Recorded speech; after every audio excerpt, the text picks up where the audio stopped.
আসসালামু আলাইকুম প্রিয় বন্ধুরা। আজকে আপনাদের মাঝে আমি ফেসবুক সম্বন্ধে ছোট করে কিছু কথা বলবো।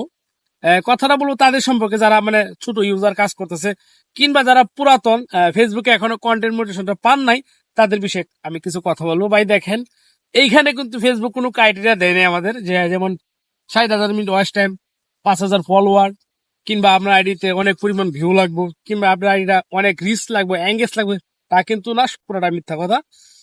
আপনি দুজি আমার কথা মনে দিয়ে শুনেন, আমি 100% গ্যারেন্টি। আমার সহকর্মীরা যারা ছিল, যারা আমি দেখেছি, তারা 2,000, 500, 900 ফলোয়ার কিন্তু কন্টেন্ট মোটিভেশনটা পাইছে। এই দেখেন, 900 ফলোয়ার যারা কন্টেন্ট মোটিভেশন পাইছে, আমি দীর্ঘ 8-10 দিন আগে দেখছি তাদের এখানে সবকিছু অ্যাভেলেবেল, তালা মারা, শুধু স্টার সেট আপ ছিল। এখন তারা কন্টেন্ট মোটিভেশনটা পাইছে। এখন সাপোজ কেন হইলো ভাই জানেন? কারণ তারা নিয়মিত কন্টেন্ট তৈরি করে। আমি একটা জিনিস দেখছি, নিয়মিত কারা, যারা মনে করবেন যে ওই সকালে একটা রিলস ভিডিও আপলোড করলো, বিকালে আবার তার সকালে পরে 10টার সময় দেখা গেল সে একটা ফটো আপলোড করলো, আবার ঠিক 2টার পরে সে আবার একটা রিলস আপলোড করলো, 2টা 30-এ সে আবার টেক্সট, যে কোনো আবৃত্তি আপনার মনের ভাব প্রকাশ করলেন ফেসবুকের সাথে, যে কোনো লেখা। এরকম আবার সন্ধ্যার পরে বড় একটা লং ভিডিও, যেমন 5 মিনিট, 4 মিনিট, এরকম 3 মিনিট প্লাস, এইরকম ভিডিও সে আমি মূলত দেখছি দিতে।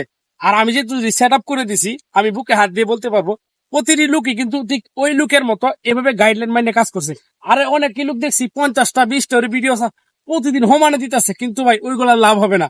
আপনার ক্রাইটেরিয়া আছে, ভিডিওটা কিভাবে ছাড়বেন, কোন টাইমে ছাড়বেন, কোন টাইমে আপনার দর্শক আছে। আমার এক সময় আমার এখানে ভিউ হইতো মাত্র 10টা, 12টা, 3টা। আমি নিজে সাক্ষী।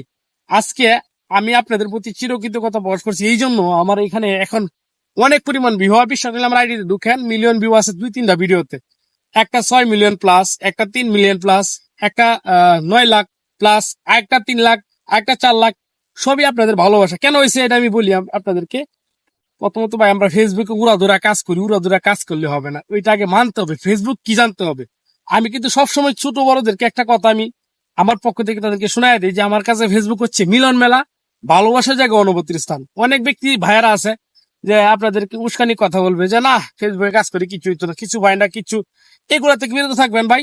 আপনার মনে যেটা চাই ওইটা করবেন। আপনার মনে কি আবৃত্তি চাই ওইটা আপনি ফেসবুকে ফুটায় উঠুন। মহান রাব্বুল আলামিন প্রতিটি মানুষের ভিতরে একটা একটা প্রতিভা আমি দেখেছি দিচ্ছে। আপনার ভিতরে যে প্রতিভাটা আছে, আপনি ওইটা নিয়ে ফেসবুকে কাজ করেন, আপনি সফল হবেন। শুধু গাইডলাইন না মাইনে কাজ করতে হবে। সেক্সুয়ালি কন্টেন্ট তো ভুলেও দেওয়া যাবে না। যারা নতুন অবস্থায় আছেন, মিউজিক তো দূরের কথা, মিউজিকের কাছে যাবেন না।